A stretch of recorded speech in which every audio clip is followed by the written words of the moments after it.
د قرآن یو بل غټه فائدہ غدا ده څوک چې د قرآن سره تعلق ساتي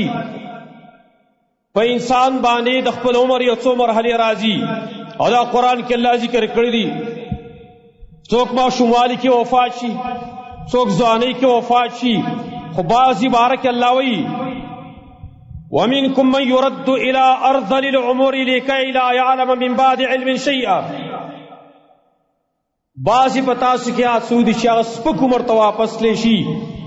ماشوم تی جوړ شي چې بیا پس ته پوی نه پېښ شوانه نه پويږي علم ورسره مخ کې ورسره عقل ورسره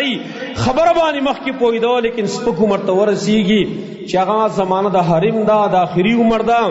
ماشوم تی جوړ شي بیا په نه خبره خپکی په نه خبره خوشاليږي د سی عمر ته بعضی انسانان واپس کی او د دې عمر نه رسول الله صلی الله علیه وسلم په نه غختلی دا حدیث بخاری کې راغلی نبی صلی الله علیه وسلم بچ کله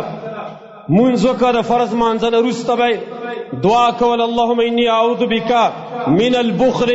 واعوذ بک من الجبن واعوذ بک من ان ارد الى ارذل العمر یا الله زره دې پر یو غړم چې سپک عمر ته واپس لشم لیکن قرآن کے اللہ دا کمالی خودلے دے عبداللہ ابن عباس رضی اللہ عنہ نقل لی پسی سند سرا عبداللہ ابن عباس رضی اللہ عنہ فرمائی امام حاکم المستدرک کی دا روایت نقل کرے دے اغویلی صحیح علی شرط شیخین امام زہبی دے موافقتم کرے دے عبداللہ ابن عباس فرمائی من قرأ القرآن لم يرد الى ارذل العمر لکی لا يعلم من بعد علم شیئا چاچی قرآن لوستو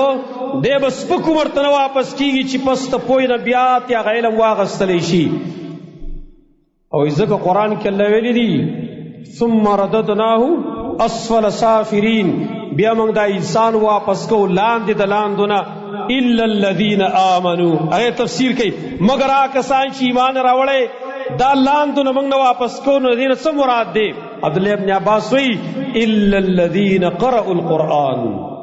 مگر کم خلق چې قرآن لولي د الله سپک عمر ته نه واپس کوي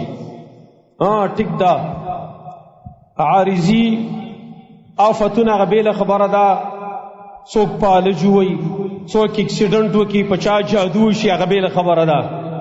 لیکن د عمر په وجه باندې کم سړی چې قرآن لولي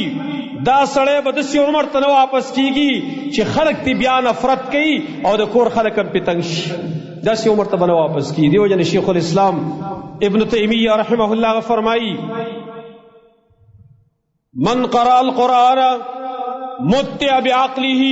وان بلغ 100 سنه سوچ قرآن لولي دته به د خپل عقل فایدې ملاویږي اگر که 100 کالو ته ورسېده که 100 کال عمر یو امبا د عقل کار کوي د چا چې د قرآن سره تعلقي او دی وجنا شیخ الاسلام ابن تیمیہ رحمه الله قرآن سره ډېره مینه وه امام زہبی تاریخ اسلام کی ذکر کړی دی وای شیخ الاسلام ابن تیمیہ چې دا هغه شیخ ته دغه استاد دی وای دا هغه ما اوریدلیو چې کله زه د یو آیات تفسیر د پاره 100 تفسیرونه ګورم او چې کله 100 تفسیرونه د یو آیات تفسیر د پاره وګورم په اخر کې دعام کوم اللهم یا معلم آدم او ابراهیم علمني اے غزات چې ابراهیم علیه السلام او آدم علیه السلام ته علم ورکړي ما ته علم نصیب کا